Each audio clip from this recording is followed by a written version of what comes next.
Hello, welcome to another video weekly market commentary series.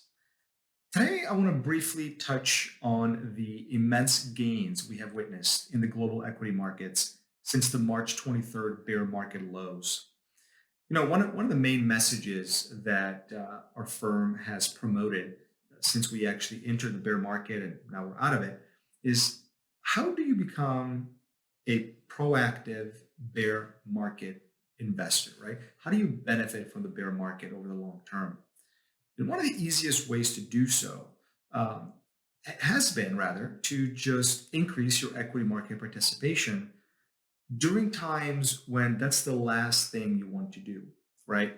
Our human nature kind of goes against us with sometimes with fears or uncertainties or anything like that.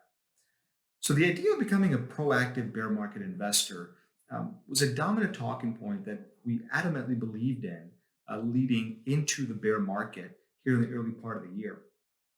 And I want to touch base on that real quick by just showcasing a small clip of our March 17th video weekly market commentary, where I talked about just this fact.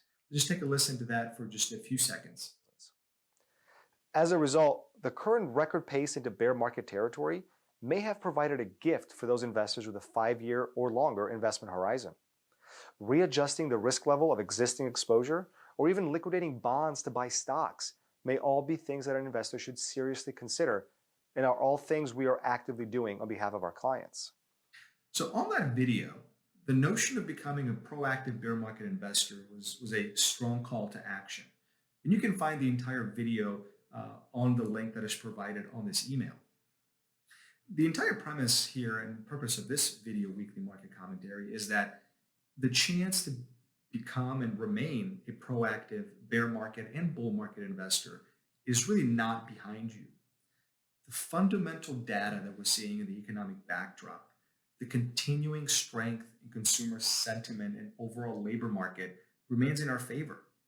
It's easy to have to listen to broad media headlines of what's happening to the labor market from a job loss standpoint.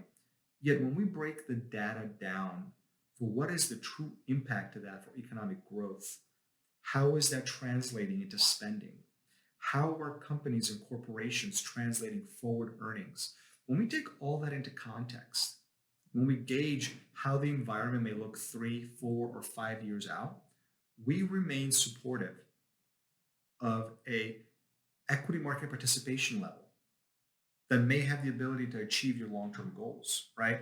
The notion of proactive bear market investor is still here. We can still capitalize on that over the long term.